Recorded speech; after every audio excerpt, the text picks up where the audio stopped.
বাঘা যতীন এবং মৃত্যু দিবস 11ই সেপ্টেম্বর হলেও আজকের বালেশ্বর দিবস ঐতিহাসিক ঘটনা এবং রাজ্য সরকারের পক্ষ থেকে আজকের দিনে আমরা যেমন সারা বছর ব্যাপী বাংলা মনীষীদের, স্বাধীনতা সংগ্রামীদের এবং বাংলার এই লড়াইয়েতে ভারতবর্ষের স্বাধীনতার জন্যেও যারা লড়েছেন এবং তারা ভারতবর্ষকে স্বাধীন করেছেন সেই মনীষীদের আমরা শ্রদ্ধা জানাই। ঠিক আছে, আমরা এটাই বলি, এটাই বাংলার কৃষ্টি এবং সংস্কৃতি এবং এটাই বাংলার মানুষ বাংলা ভাষায় যারা বলেন সমস্তটা এই যে উৎপীড়ন সহ্য করতে হচ্ছে এই সময় কোথাও না কোথাও আপনি যদি বাংলা ভাষার বিরুদ্ধে বলছেন, যারা বাংলাদেশি বলছেন, তাহলে এই যে যেই জায়গায় দাঁড়িয়ে রয়েছি, যার মৃত্যুবার্ষিকী উপলক্ষে আর আজকে বালেশ্বর দিবস পালন করছি, সেই বাঘা যতীনকেও অপমান করা। আমাদের এটাই বলা যে কি পরিস্থিতিতে আনছেন যারা বাংলার বিরুদ্ধে, এটা তো বাংলার বিরুদ্ধে হচ্ছে।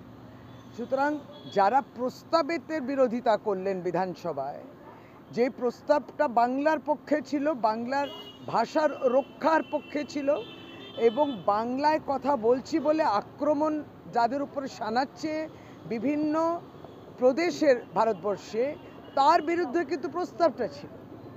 এই প্রস্তাব তো সর্বসম্মতভাবে গ্রহণ করেছে বাংলার মানুষ এবং রাজনৈতিক দলের প্রতিনিধিরা তো গ্রহণে করার কথা। সেখানে ভারতীয় জনতা পার্টির মতো পার্টি দেখলাম বিরোধিতা করলো যে বাংলার ভাষার উপরে তাহলে আক্রমণ হবে, সেটাই তারা সমর্থন করলেন। নাকি বাংলায় কথা আপনি আর আমি বলবো, বাংলার বাইরে তাহলে হেনস্থার মুখে পড়তে হয়, মানে সেটা কি তারা সমর্থন করলেন?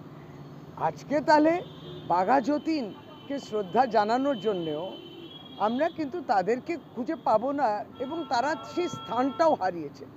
আমাদের এইটুকু বলা যে বাংলার এই পরিস্থিতি, এই অস্থিরতা, এই অরাজকতা তৈরি যারা করেছেন কেন্দ্র সরকার, তা সেই শাসক দল, এটা দুর্ভাগ্যজনক, কিন্তু এটা চলতে পারে না, যার জন্য আমরা লড়ছি এবং বাংলার মানুষের সমর্থন আছে।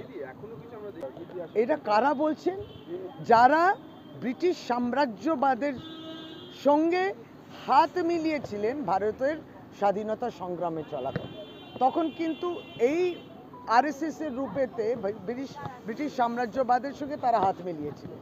তারা আজকে বিপ্লবীদের বলবেন, বিভিন্ন তাদের ব্যাখ্যা তারা করছেন, কিন্তু তাদেরকে স্মরণও করবেন না, তাদেরকে সম্মানও দেখাবেন না। এটাই আমরা বলছি। ইতিহাসের পাতা পাল্টানোর চেষ্টা, ইতিহাসকে বিকৃত করার চেষ্টা করছেন কে? বিজেপি, কেন্দ্রীয় সরকার।